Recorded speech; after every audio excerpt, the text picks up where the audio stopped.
శుభోదయం మిత్రులారా, వార్తా కథనాలపై విశ్లేషణ కార్యక్రమం టీజీటీవీ మార్నింగ్ న్యూస్ కు స్వాగతం. నేను మీ జర్నలిస్ట్ సత్య.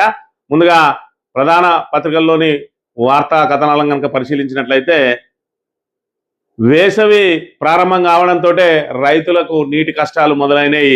ఒకవైపు ఇప్పటికే రైతు భరోసా అందివ్వకుండా, మరోవైపు యూరియా అందుబాటులో ఉంచకుండా రైతులను వేధిస్తూ మరి ఇక్కడ ప్రజాప్రభుత్వం అని చెప్పుకుంటూనే రైతులను నట్టేట ముంచినటువంటి ఈ కాంగ్రెస్ ప్రభుత్వం రేపటి రోజున తాగునీటికి కూడా కటకట ఏర్పాటు చేసే మరి ఇక్కడ ప్రమాదం పొంచి ఉన్నది. ఒకవైపు కాళేశ్వరం మీద కుట్రలు అన్నీ మరి ఇక్కడ దాన్ని 2.5 సంవత్సరాలుగా మరమ్మత్తు చేయకుండా గోదావరి ప్రాణవీత నీటినంతా కూడా మరి వృధాగా కిందికి ఆంధ్రాకు వదిలేసినటువంటి ఈ అసమర్థ రేవంత్ రెడ్డి ప్రభుత్వం ఈ రోజున మరమ్మతులు చేపడతామని చెప్తా ఉన్నది. కాళేశ్వరాన్ని వాడుకుంటా ఉన్నది. మరి ఇన్ని రోజులు ఎందుకు వదిలేసిండు అనంటే కేవలం రాజకీయ కక్షతోటి బీఆర్ఎస్ మీద బట్టగలిచి మీదేసే కార్యక్రమంలో భాగంగా ఈ రోజున కాళేశ్వరం పడావు పెట్టి ఆ రైతులను నట్టేట ముంచిన పరిస్థితిని కూడా మనం ఇక్కడ ప్రధానంగా చూడవచ్చు.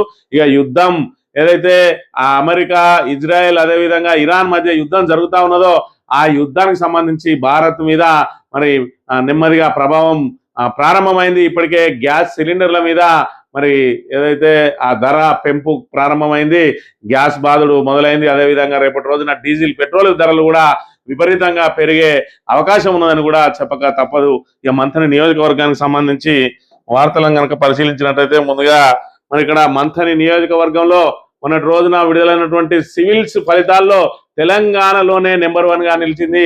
మంథని నియోజకవర్గానికి సంబంధించి రామగిరి మండలానికి సంబంధించి పన్నూరు గ్రామానికి చెందిన మరి ఇక్కడ సింగరేణి కార్మికుడు ఆ గుడెల్లి రాయేశం ఆయన కుమార్తె మరి ఇక్కడ సివిల్స్ లో 55వ ర్యాంకు సాధించి తెలంగాణలో ఆల్ ఇండియా 55 ర్యాంక్ సాధించి తెలంగాణలో నెంబర్ 1 గా నిలిచింది. తెలంగాణ నుంచి మొదటి స్థానంలో నిలిచింది. ఆమె తండ్రి సింగరేణిలో మరి జనరల్ మజూర్ కార్మికుడిగా RG3 డివిజన్ పరిధిలోని OC1 లో మరి జనరల్ మజూర్ కార్మికుడిగా పనిచేస్తా ఉన్నాడు. ఈమె IAS సాధించింది అని అంటే ఇప్పుడు మంథని నియోజకవర్గంలో మొట్టమొదటి IAS గా మనం చెప్పుకోవచ్చు. మరి ఇక్కడ ఏదైతే లోకల్లో ఉన్నటువంటి వాణి స్కూల్లో 10వ తరగతి చదివింది, అదేవిధంగా ఇంటర్ శ్రీ చైతన్యలో చదివినప్పటికీ కూడా మళ్ళీ ఏదైతే మంథని నియోజకవర్గంలో ఉన్నటువంటి JNTలో బీటెక్ చేసిన ఆమె మరి ఢిల్లీలో సివిల్స్ శిక్షణ ఏదైతే సివిల్స్ కు శిక్షణ ఇచ్చే ఆ శిక్షణ వల్ల మరి 4-5 సంవత్సరాల నుంచి పోరాడి ఆమె మరి ఇటీవల విడుదలైనటువంటి గ్రూప్ 1 ఫలితాల్లో DSPగా ఏదైతే ఉద్యోగాన్ని సాధించి ప్రమోషన్ ఏదైతే శిక్షణలో ఉండగానే మరి ఇక్కడ ఆమె మొన్నటి రోజున ప్రకటించినటువంటి సివిల్స్ ఫలితాల్లో 55వ ర్యాంక్ సాధించి ఈ ప్రాంతానికి మరొక స్ఫూర్తిదాయకంగా నిలిచింది. అంటే ఈ ప్రాంతం నుంచి కూడా IAS అధికారులు కూడా ఎదగచ్చు అని చెప్పి ఇక్కడ ఉన్న విద్యార్థులందరికీ కూడా మరి ఆశా కిరణంగా మారింది, స్ఫూర్తినిచ్చింది. ఇవాళ స్థానికంగా ఉన్నటువంటి స్కూళ్ళలో చదివిన వాళ్ళు కూడా IASలు కావచ్చు. IASలు అంటే ఎక్కడి నుంచో ఆకాశం నుంచి ఊడిపడ్డ వాళ్ళు కాదు, మన మధ్యలో ఉన్న వాళ్ళే. మనకు చదువు మీద శ్రద్ధ, మనం ఖచ్చితంగా దాన్ని సాధించాలనే తపన ఉన్నట్టే IASను సాధించడం పెద్ద మరి ఇక్కడ అదే కష్టమేమి కాదు అని చెప్పి నిరూపించింది. మరి నమస్తే తెలంగాణ జిందగీ పేపర్లో ఆమె గురించిన కథనం ఈరోజు వచ్చింది. నాన్న కష్టమే నాకు స్ఫూర్తి అంటున్నది. మరి ఇక్కడ సింగరేణి ఆనిముత్యం సివిల్స్ సాధించింది. రామగుండంలో జనరల్ మజూరుగా పనిచేస్తున్న కార్మికుని బిడ్డ 5 ఏళ్లు కష్టపడి అనుకున్న సాధించింది. నా లక్ష్యమే తన లక్ష్యంగా చేసుకుని నాన్న నా వెన్నంటి ఉన్నాడు. నా చదువు కోసం బొగ్గుబాయిలో రెక్కలు ముక్కులు చేసుకునే నాన్నలాగే నేను కష్టపడ్డాను అంటున్నది సివిల్స్ విజేత గుడెల్లి సృజన. మరి ఇక్కడ ఈమె స్థానికంగా ఉన్నటువంటి వాణి సెకండరీ స్కూల్లో 10వ తరగతి వరకు విద్యను అభ్యసించింది. అంటే ఈ రూరల్లో ఉండి కూడా ఈ రూరల్ స్కూళ్ళల్లో చదివి కూడా ఖచ్చితంగా మనం IASలు కావచ్చు, మీరు ప్రభుత్వ ఉద్యోగాలకు మరి ఇక్కడ ప్రయత్నం చేయడానికి జంకుతున్న వేళ ఇలా DSP ఉద్యోగాన్ని సాధించి శిక్షణలో ఉండగానే అప్పటికే సివిల్స్ పరీక్షలు రాసినటువంటి మరి ఇక్కడ ఈ సృజన ఈ రోజున మరి ఇక్కడ IAS సాధించింది. 55వ ర్యాంకు తెలంగాణలోనే నెంబర్ 1 గా నిలిచింది. ఒక పల్లెటూరులో పుట్టిన బిడ్డ ఇవాళ తెలంగాణలో నెంబర్ 1 గా నిలిచింది అని అంటే మంథని ప్రాంత సంబంధించి మరి ఉమ్మడి కరీంనగర్ జిల్లాకు కూడా స్ఫూర్తిగా నిలిచింది.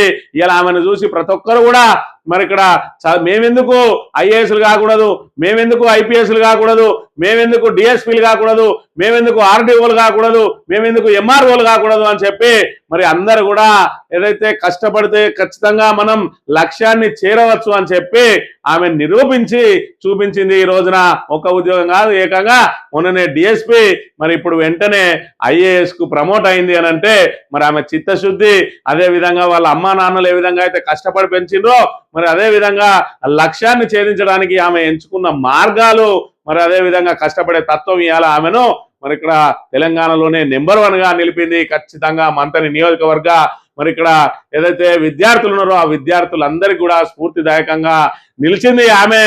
ఆమె జీవితాన్ని, ఆమె సాధించిన విజయాలనే మరి ఇక్కడ పాఠంగా నేర్చుకొని అందరూ కూడా ఖచ్చితంగా మరి ఏదైతే కాన్ఫిడెన్స్ తోటి లక్ష్యాన్ని ఛేదించడానికి ముందుకు సాగడానికి మరి ఈమె రోల్ మోడల్ గా నిలిచిందని చెప్పి చెప్పక తప్పదు.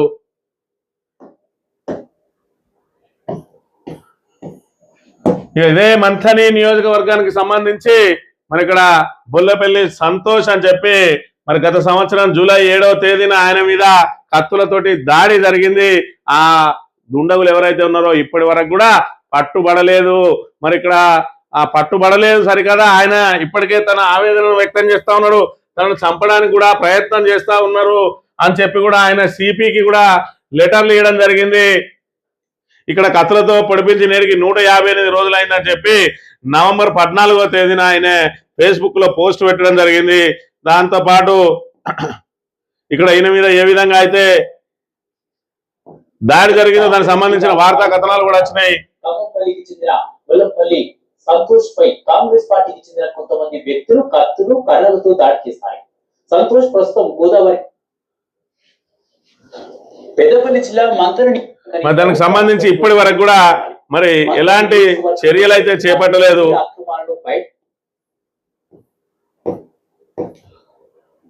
మరి ఇక్కడ చూసుకున్నట్టయితే ఇది కూడా అక్టోబర్ 1వ తేదీ 2025 రోజున ఆయన ఇంటి ముందట మరి ఇక్కడ సీసీ కెమెరా పెడితే మరోసారి హత్యకు రౌడీలతో అధికారులకు భేదం కుదిరిందా, హత్య జరిగినాక బొల్లపల్లి సంతోష్ గౌడ్ ను ఎవరో చంపినరు, మంతల్లో సీసీ ఫుటేజ్ బయటపెట్టి నిందితులు దొరకడం లేదంటూ మరోసారి హత్య చేసిన కాంగ్రెస్ గూండాలను కాపాడేందుకు నా ఇంటి ముందు పోలీసులు పెట్టిన ఈ సీసీ కెమెరా నన్ను రక్షించేందుగా భక్షించేందుగా అని చెప్పి 1 అక్టోబర్ 2025 రోజున ఈ సీసీ ఫుటేజ్ కూడా పెట్టి సీసీ కెమెరాకి సంబంధించి కూడా పెట్టిండు.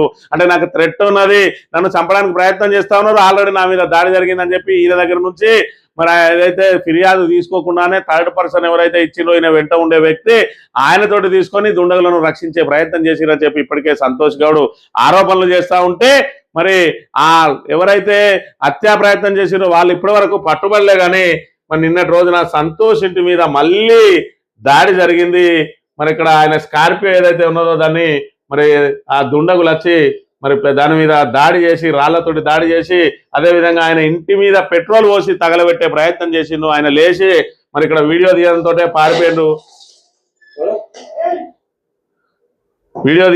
పారిపోయిండు అని అంటే మరి ఏ విధంగా ఉన్నది ఇక్కడ మరి ఏదైతే శాంతి భద్రతలు ఏ విధంగా రక్షించబడతా ఉన్నాయి మంత్రిలో, మరి ఇక్కడ పోలీసుల సహకారంతో అరాచకాలు చేస్తా ఉన్నారా లేదంటే పోలీసులకు మరి ఇక్కడ తెలియకుండానే జరుగుతా ఉన్నాయా? మంతని నడి పట్టణంలో మరి ఇక్కడ ఏదైతే కత్తులతో దాడి జరిగితే ఇప్పటి వరకు నిందితులు పట్టుబడలేదు. మరి ఇక్కడ ఏదైతే బాధితుడు ఎవరైతే ఉన్నారో ఆయనతోటి మరి ఇక్కడ ఏదైతే ఫిర్యాదు తీసుకోకుండా ఎవరో థర్డ్ పర్సన్ తోటి ఫిర్యాదు తీసుకున్నారు. దీని ద్వారానే తేటతెల్లమైతా ఉన్నది. దీనిలో ఎవరెవరి హస్తాలు ఉన్నాయి, ఎవరెవరి పెద్దల హస్తం ఉన్నది, ఎవరెవరి మరి పోలీసుల సహకారం ఎంత ఉన్నదని మరి నిన్నటి రోజున ఏకంగా ఇంటి మీదకి వచ్చి పెట్రోల్ వచ్చి తగలబెట్టే ప్రయత్నం చేసిరు. స్కార్పియోను మరి రాళ్లతోటి దాడి చేసి మరి ఆయన ఆ స్కార్పియోను ధ్వంసం చేసిండు. మరి ఆయన ఇంటి ముందట ఉన్నటువంటి సీసీ కెమెరా ఉన్నది కదా, పోలీసు వాళ్ళే పెట్టిండ్రు. మరి ఈ సీసీ కెమెరా ద్వారా మంత్రిలో నడిబొడ్డున ఉన్నటువంటి సీసీ కెమెరాల ద్వారా ఆ రోజున ఎవరైతే మరి ఇక్కడ ఈయన మీద అత్యాయత్నానికి పాల్పడ్డారో వాళ్ళ ఆనవాళ్ళు అయితే దొరకలేదు. మరి కనీసం ఇప్పుడైనా వాళ్ళని దొరకబడితే దానికి దీనికి ఖచ్చితంగా లింక్ ఉండే ఉంటది. ఎందుకంటే నిత్యం ఆయన పోస్టులు పెడుతూనే ఉన్నాడు, ఇటు ప్రభుత్వానికి వ్యతిరేకంగా, అదేవిధంగా ఆయన మీద దాడి చేసిన వాళ్ళ మీద వ్యతిరేకంగా, అదేవిధంగా ప్రస్తుత మంత్రి అలా సోదరుని మీద నిత్యం మరి సోషల్ మీడియాలో పెడుతుండడంతో ఆగ్రహించిన కాంగ్రెస్ శ్రేణులు దాడికి పాల్పడరా లేదంటే ఇతర శత్రువులు ఎవరైనా మరి ప్రయత్నం చేసిండ్రా? ఆ రోజున హత్య ప్రయత్నానికి పాల్పడ్డది ఎవరు? ఈ రోజు ఇంటి మీద పెట్రోల్ పోసి తగలబెట్టడానికి స్కార్పియోను ధ్వంసం చేసింది ఎవరు? మరి ఇదంతా బయట పెట్టాల్సిన పోలీసులు మరి ఏం చేస్తారు? ఈ దర్యాప్తు అయినా మరొక దరికి చేరుతుందా? అది మొంతని పోలీసులు, ఇది ముత్తారం పోలీసులు. మరి వీళ్ళ ద్వారా బయటకు వస్తుందా? ఆ హత్యాయత్నం చేసిన మరి ఏదైతే ఆ దుండగులు ఇప్పటికైనా పట్టుబడతారా? మరి లేదంటే మంతన్లో ఈ కేసును నీరుగార్చే ప్రయత్నాలు ఈ విధంగానే జరుగుతాయా? మరి అధికార పార్టీకి ఎవరు వ్యతిరేకంగా నోరు తెరిచినా ఇక్కడ ఖచ్చితంగా ఆ నోళ్లను ముగించడానికి ఎంతకైనా తెగిస్తారా అనేది ఈ సంఘటన ద్వారా తేటతెల్లమవుతున్న అంశాన్ని కూడా మనం చూడవచ్చు. ఈ వార్తా కథనాలను కనుక పరిశీలించినట్టయితే ముందుగా నమస్తే తెలంగాణలో రైతు భరోసా బంద్, పెట్టుబడి సాయం రద్దుకు కాంగ్రెస్ సర్కార్ కుట్ర, 18,000 కోట్ల భారం తగ్గించుకునేందుకు ఎత్తులు. కేసీఆర్ ఆనవాళ్లనే భావనతో అన్నదాతలకు అన్యాయం, అప్పో సప్పో తెచ్చి ఖాతాలో వేసిన రైతులు కేసీఆర్ పేరునే తలుస్తారని భావిస్తున్న కాంగ్రెస్ ప్రభుత్వం దాని స్థానంలో పంట బోనస్ తెరపైకి తెచ్చే యోచన. కలెక్టర్ల సదస్సులో ఇదే విషయాన్ని ప్రస్తావించిన సీఎం అధికారంలోకి వచ్చినప్పటి నుంచి రైతు బంధుకు ప్లాన్, కోతలు ఎగవేతలతో పథకాన్ని మర్చిపోయేలా స్కెచ్. ఆ తర్వాత ఉన్న ఫలంగా రైతు భరోసా రద్దుకు అన్నాగం అని చెప్పి మరి ఇక్కడ రైతు భరోసాకు సంబంధించి దాన్ని మొత్తానికే ఎత్తివేసే కార్యక్రమం సాగబోతా ఉన్నది. మరి ఏదైతే సీజన్ కు ఏదైతే 9,000 అంటే ప్రతి ఏటా 18,000 రూపాయలు, మరి 18,000 కోట్ల రూపాయలు కనుక ఇప్పుడు ఈ రైతులకు ఇవ్వాలి. దీనికంటే ఆ బోనస్ ఇస్తేనే నయం. ఆ బోనస్ ను 4 సార్లు ఇచ్చి దాన్ని కూడా ఎత్తేస్తే ఇక్కడ ఈ రైతు బంధు అనేది ఇక పూర్తిగా రద్దయిపోతుంది. ఈ భారాన్ని మేము తట్టుకోలేము అన్నట్టుగా ఉన్నది ఇలా కాంగ్రెస్ ప్రభుత్వ పరిస్థితి. ఆ రోజున రైతును రాజును చేయడమే లక్ష్యంగా మరి ఇక్కడ తెలంగాణలో పంటలు పండించడానికి ముందుకు రాని రైతులకు పెట్టుబడి సాయాన్ని అందించి, అదేవిధంగా ఏ కారణం చేతనైనా ఆ రైతు మృత్యువాత పడితే ఆ కుటుంబాన్ని ఆదుకునేందుకు రైతు బీమా లాంటి బృహత్తరమైన పథకాలను తీసుకొని వచ్చి ఇలా మరి ఇక్కడ భారతదేశంలోనే అత్యధికంగా వరి పండించే రాష్ట్రంగా తెలంగాణను నిలిపిన ఘనత, కీర్తి కేసీఆర్ది. దానికోసం మరి ఏదైతే రాత్రికి రాత్రి అది రాలేదు, ఏదైతే మరి అపర భగీరథుల్లాగా కేసీఆర్ ఇక్కడ కాళేశ్వరం ప్రాజెక్టు కట్టి ప్రాణహిత నీటిని ఒడిసిపట్టి ఇలా 18 రిజర్వాయర్లను నింపి మరి పెద్ద ఎత్తున పంటలకు సాగునీరు అందించి 24 గంటల కరెంట్ ఇచ్చి భూగర్భ జలాలను పెంచి బోర్లు వేసుకుంటే ఆ బోర్ల ద్వారా కూడా నీటిని తీసుకోవడానికి నాణ్యమైన కరెంటునిచ్చి ఇవన్నిటి ఫలితమే ఈ రోజున మనం భారతదేశంలోనే అత్యధికంగా వరి పండించే రాష్ట్రంగా ఎదిగినాం. మన దగ్గర బీడు భూములు, బీళ్లు వారిన భూములు ఈ విధంగా ఉండేది. మరి ఇక్కడ ఉమ్మడి ఆంధ్రప్రదేశ్ లో మన పరిస్థితి ఈ విధంగా ఉండేది. దాన్ని ఇవాళ మరి ఇక్కడ ఎటు చూసినా పచ్చదనం పరుచుకొని ఉన్నట్టుగా మరి ఇలా తెలంగాణ రాష్ట్రాన్ని తీర్చిదిద్దితే ఇవాళ కాంగ్రెస్ వచ్చిన తర్వాత ఏమైంది? ఆనాటి రోజులు తీసుకొస్తా అని చెప్పిండు రేవంత్ రెడ్డి. ఆనాటి రోజులంటే ఇవే ఇవాళ అర్థమైతా ఉన్నది ఒక్కొక్కరికి. ఇవాళ రైతులు ఆనాటి రోజులంటే ఏనాటి రోజులు అనుకున్నారు? కాంగ్రెస్ కాదా మనల్ని హింస పెట్టింది? తెలంగాణను భ్రష్టు పట్టించింది కాంగ్రెస్ కాదా? ఆనాటి రోజులు తీసుకొని వస్తానంగానే నమ్మి మనం ఓట్లేస్తే బాగా చెప్తా ఆనాటి రోజులే తీసుకొని వచ్చిండు. 24 గంటల కరెంట్ ఇచ్చినాక మేము ఆనాటి రోజులు తీసుకొస్తా అంటే కరెంటు కోతలు తీసుకొస్తారు, కానీ 24 గంటల మించి కరెంటు ఏ విధంగా ఇవ్వగలుగుతాడు ఎవరు కూడా ఆలోచన చేయలే. అరచేతిలో వైకుంఠం చూపించినట్టు 6 గ్యారంటీలు, మరి ఇక్కడ 420 హామీలతోటి ప్రజలు నట్టేట ముంచి 100 రోజులలోనే మీకు ఈ 6 గ్యారంటీలను అమలు చేస్తామని చెప్పి మరి ఇక్కడ రైతులకు 10,000కు బదులు మేము 15,000 ఇస్తామని చెప్పి ఆశ చెప్పి మోసపుచ్చి ఇవాళ ఉన్న ఆ రైతు బంధును కూడా సర్వనాశనం చేసిన చరిత్ర ఇవాళ కాంగ్రెస్ది. ఇక్కడ చూస్తే కరెంట్ ఎప్పుడు వస్తుందోనని కావలి కాస్తున్నాం. ఈఆర్సీ ఎదుట అన్నదాతల గోడు. మళ్ళీ ఉమ్మడి రాష్ట్రం నాటి రోజులు వచ్చినాయి. వ్యవసాయానికి 24 గంటలు కరెంట్ ఇస్తలేరు, రోజుకు 13 గంటలు సరఫరా చేసుడే ఎక్కువ. ఉమ్మడి నల్లగొండలోనే రైతు చావులు ఎక్కువ. CGRF ఆశ్రయించిన తీరని వెతలు. SCDCL టారిఫ్ విచారణలో రైతులు విద్యుత్ ప్రమాదాల నివారణకు చర్యలు లేవు. తక్కువ ఖర్చుతో కరెంటు కొంటున్నారు ఎందుకు? ఈఆర్సీ ఎక్కువ ఖర్చుతో కరెంటు కొంటున్నారు ఎందుకు? ఈఆర్సీ విచారణలో రైతు ప్రతినిధుల ప్రశ్నట. ఒకవైపు అత్యధిక విద్యుత్ డిమాండ్ చేరుకున్నామంటూ ప్రభుత్వం ప్రచారం చేసుకుంటుండగా మరోవైపు కరెంటు కోతలతో పంటలు ఎండుతున్నాయి. వేలాపారాలేని విద్యుత్ సరఫరాకు తోడు ట్రాన్స్ఫార్మర్లు కాలిపోవడం, 13 గంటలకు మించి కరెంటు ఇవ్వకపోవడం అన్నదాతలను ఆందోళనకు గురి చేస్తున్నది. కరెంటు సమస్యలతో పంటలు ఎండిపోతా ఉన్నాయి. ఏది ఏమైనా మరి ఇక్కడ మార్పు అని చెప్పి సజావుగా సాగుతున్నటువంటి మన సంసారంలో నిప్పులు పోసుకున్నాం మనమే అని ఈ సంఘటనల ద్వారా తేటతెల్లమైతా ఉన్నది. రైతు బంధు కోసం ఏ రోజైనా రైతులు రోడ్లెక్కినరా?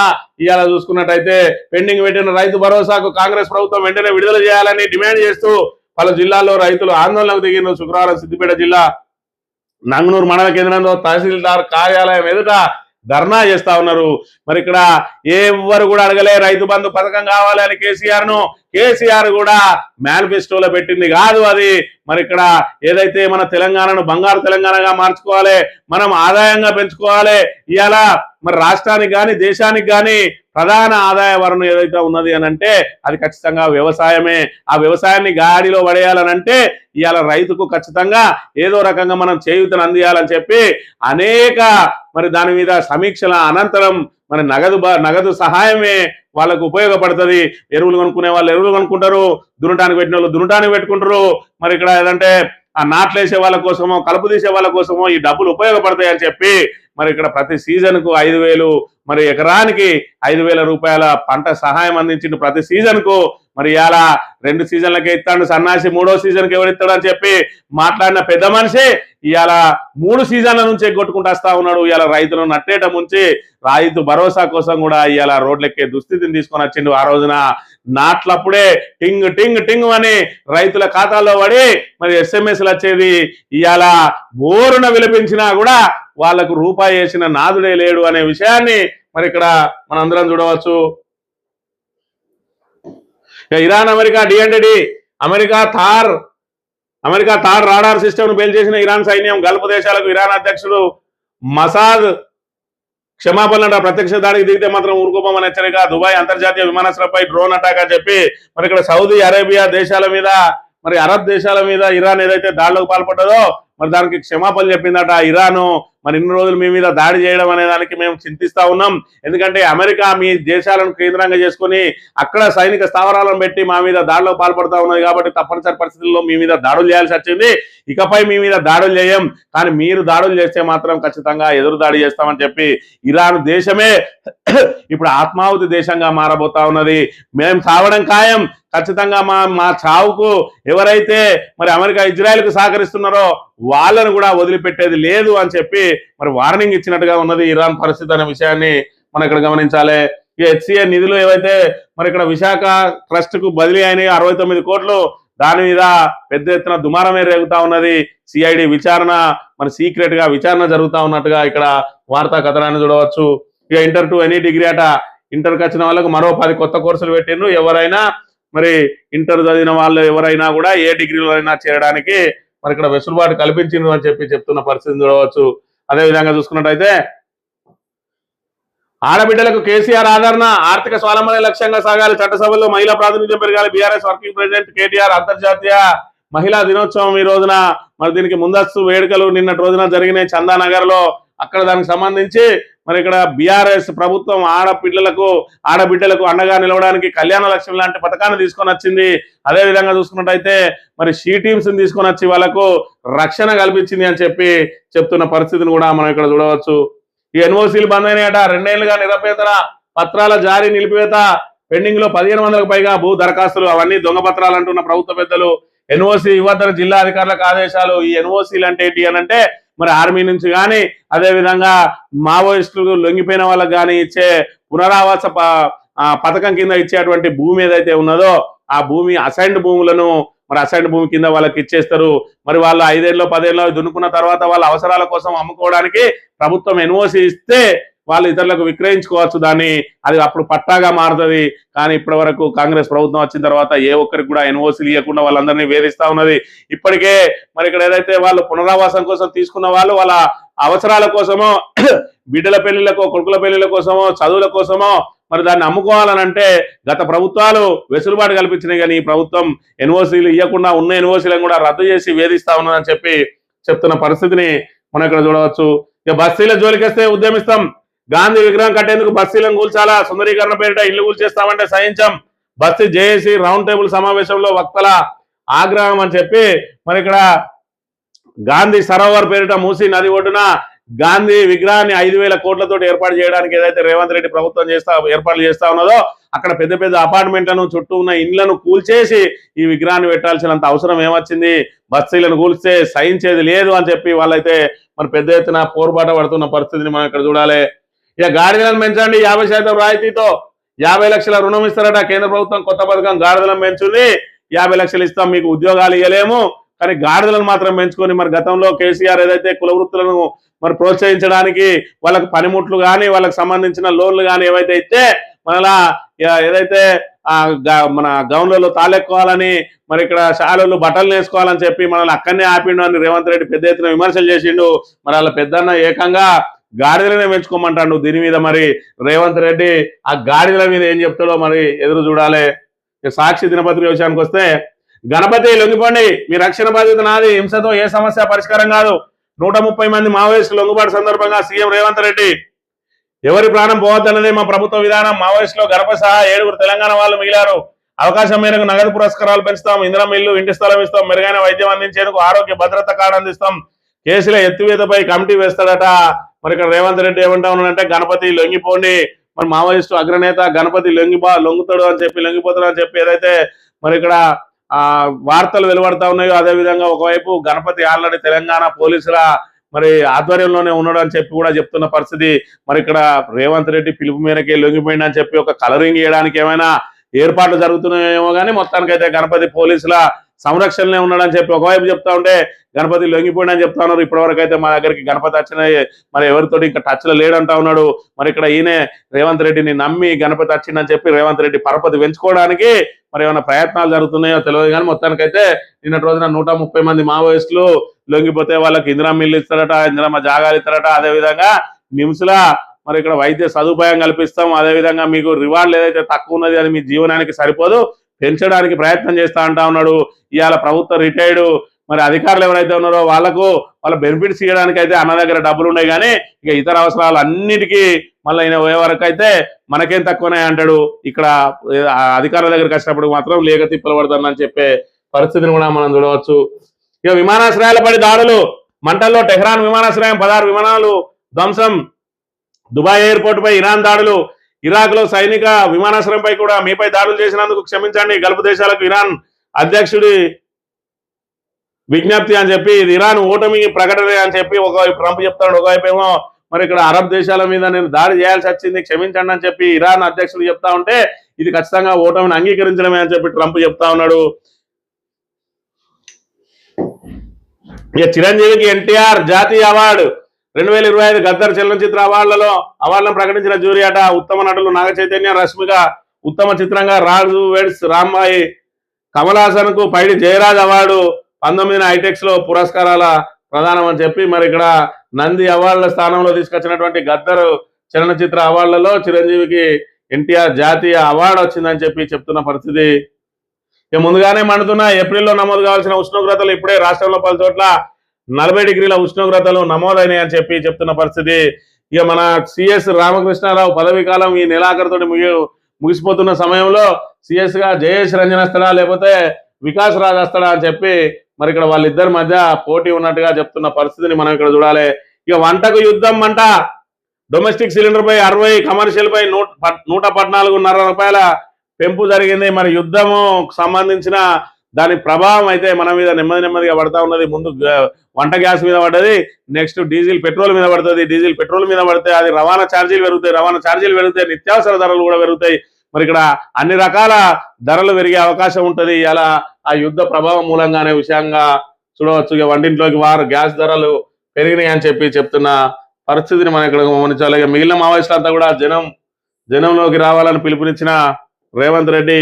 ఇక కువైట్ లో చమురు ఉత్పత్తి బంధు, ఇప్పటికే నిలిపేసిన ఖతర్, ఇరాక్ మార్కెట్ ప్రకంపనలు, బ్యారెల్కు $1 పెరిగిన భారత్ పై 1000 కోట్ల భారం, అరేబియా సముద్రంలో స్తంభించిన నౌకాయానం, ఎర్ర సముద్రం మీదుగా సరఫరాకు సౌదీతో భారత్ ఒప్పందం అని చెప్పి ఏది ఏమైనా ఇక్కడ ఒకవైపు చమురు ఉత్పత్తులు బంద్ అయిపోయినాయి, మరోవైపు రవాణా చేయడానికి జంకుతా ఉన్నారు. మరి అదేవిధంగా ఏదైతే ఆ చమురు రవాణా చేసే నౌకల మీద ఇరాన్ దాడులకు పాల్పడతా ఉన్నది. దాంతో మరి ఖచ్చితంగా చమురు మీద ఆధారపడినటువంటి భారత్ లాంటి దేశాలకు మాత్రం మరి తీవ్ర నష్టం వాటిల్లో పోతా ఉన్నది. మాకు పోటీగా భారత్ను ఎదగనివ్వమట, చైనా విషయంలో చేసిన పొరపాట్లను చేయమంటున్న అమెరికా, భారత దేశ అభివృద్ధిని ఎవరు ఆపలేరంటున్న జయశంకర్, అమెరికా వ్యాఖ్యలు విచిత్రంగా ఉన్నాయంటున్న చైనా. మాకు పోటీగా భారత్ను ఎదగనీయమట. వీడెవడు ఎదగనించడానికి? అందుకే అంటా ఉన్నారు, ఇవాళ మేము రష్యా దగ్గర నుంచి తీసుకోవడానికి 30 రోజులు అనుమతి ఇచ్చినామని. అసలు అమెరికాకు ఎగుమతులను బంద్ చేసే స్థాయికి మనం రావాలి. ఇవాళ మిగతా దేశాలన్నిటి కలిపి అమెరికా ఆధిపత్యానికి గండి కొట్టడానికి ముందుకు రావాల్సిన అవసరం ఉన్నది. ఆ దిశగా భారత్ ప్రయత్నాలు మరి చేస్తా ఉన్నది. ఖచ్చితంగా ఏదో ఒక రోజు అమెరికాను మిగతా దేశాలన్నీ బహిష్కరించినట్టయితే ఆ రోజే అందరికీ సాలగిల పడతాడు ట్రంప్ అనే విషయాన్ని మనం చూడవచ్చు. ఈనాడు దినపత్రిక విషయానికి వస్తే ఉత్తమ చిత్రాలకు సంబంధించి గద్దర వాళ్ళది, అదేవిధంగా గల్ఫ్ దేశాలకు ఇరాన్ క్షమాపణ చెప్పిందని చెప్తున్న పరిస్థితి. ఇక భాగస్వాములు కానీ తెలంగాణ పునర్నిర్మాణంలో భాగస్వాములు కాండి, మీరు ఏ పార్టీలో చేరినా మంచిదే, లేదంటే ఇంటి వద్దనే మామూలు జీవితం గడుపుతామన్నా సరే మీకు అన్ని విధాలుగా ప్రభుత్వం అండదండలు అందిస్తుందని చెప్పి మరి చెప్తున్న పరిస్థితి. ఇక్కడ రేవంత్ రెడ్డి ఇవాళ ఏదైతే నక్సలైట్లను మళ్ళీ లొంగుబాట్లను దీన్ని అడ్డం పెట్టుకుని దీని ద్వారా కూడా కొద్ది రోజులు ఈ డైవర్షన్ పాలిటిక్స్ చేసే ప్రయత్నం చేస్తా ఉన్నాడు. రైతు భరోసా విషయంలో ఇప్పటికి కూడా నోరు మెదుపుతలేడు. మున్సిపల్ ఎన్నికల తర్వాత రైతు భరోసా ఇస్తా అని చెప్పి తేదీలను కూడా ప్రకటించి ఇవాళ చేతులు ఎత్తేసిండు రేవంత్ రెడ్డి. లాస్ట్ సంవత్సరంలో అందరికీ కూడా ఏదైతే ఇవాళ డబ్బులన్నింటినీ జమ చేసి ఖజానాలో ఉంచుకొని ఆ రోజున మహిళలకు 2500 ఇచ్చి, అదేవిధంగా బోనస్ ఇచ్చి, అదేవిధంగా ఏకకాలంలో 1, 2 రైతు భరోసాలు ఇచ్చి పెద్ద ఎత్తున నగదు మరి ఓటర్లకు ముట్టేలాగా ప్రభుత్వ ధనాన్ని అలాగ ముట్టేలాగా చేసి ఓట్లకి వెళ్ళి బయటపడాలి తప్ప ఇవాళ పథకాలన్నింటినీ అమలు చేసే ఉంటే మరి మన దగ్గర ఆదాయం లేదు. ఇప్పటికే 3 లక్షల కోట్లు అప్పు చేసినాం, ఇంకా మళ్ళా 3-4 లక్షల కోట్లు అప్పు చేయాల్సి వస్తుంది. ఇప్పటికే మరి ఇక్కడ ఇంతవరకు మనం ఏదైతే బీఆర్ఎస్ మీద ఆరోపణలు చేసుకుంటూ వచ్చినామో ఇంకా కూడా ఆరోపణలు చేస్తే ప్రజలు నమ్మే పరిస్థితి లేదు అని చెప్పి రేవంత్ రెడ్డికి అర్థమైంది. కాబట్టి డైవర్స్ పాలిటిక్స్ విన్నే ఆయన ప్రయత్నం చేస్తా ఉన్నాడు. ప్రతి ఇష్యూ వచ్చినప్పటికీ ఇంకో దాన్ని అడ్డం పెట్టుకొని డైవర్షన్ చేసే ప్రయత్నంలో ఉన్నాడు. ఈ మావోయిస్టుల కథను కూడా ఓ 3-4 రోజులు దీన్ని ఏదైతే డైవర్షన్ చేసుకుంటా మరి ఇక్కడ రైతు భరోసాను ఏదైతే ఉద్యమిస్తా ఉన్నారో వాళ్ళ నోర్లు మూయించడానికి మరి ప్రయత్నం చేస్తాడు. అదేవిధంగా మూసి ఒడ్డున ఉన్నటువంటి జేఏసీ ఏదైతే వాళ్ళందరూ మూసి పరివాహక ప్రాంత బస్తీ ప్రజలు ఉన్నారో వాళ్ళ ఉద్యమాన్ని కూడా బయటికి రాకుండా మరి ఇక్కడ రోజుకు ఒక అంశాన్ని ఎంచుకునే అవకాశం ఉంది. అదేవిధంగా తాబేదారు పత్రికలు కూడా వాటిని హైలైట్ చేస్తాయి. ఇక్కడ ప్రజల ఏదైతే బాధలను చూపించడానికి ఈ ఆంధ్ర పత్రికలు సిద్ధంగా లేవు. కాబట్టి ఖచ్చితంగా మరి ఇలా సోషల్ మీడియా అందుకే ఇవాళ కీలక పాత్ర పోషిస్తా ఉన్నది. ప్రతి ఒక్కరు కూడా సోషల్ మీడియా వైపు ఎందుకు చూస్తామంటే ఉన్నది ఉన్నట్టు చూపించేది. ఇప్పుడు ప్రజెంట్ తెలంగాణలో ఇటు నమస్తే తెలంగాణ పత్రిక, అదేవిధంగా అటు చూసుకున్నట్టయితే సోషల్ మీడియా మాత్రమే తెలంగాణ ప్రజలకు దిక్కైంది. మరి గతంలో తెలంగాణ ఉద్యమం కోసం ఏ విధంగా అయితే మనం పోరాటం చేయాల్సి వచ్చిందో ఇవాళ కాంగ్రెస్ ప్రభుత్వం నుంచి తెలంగాణను కాపాడుకోవడానికి కూడా అదే విధంగా పోరాటం చేయాల్సిన అవసరం ఉన్నది.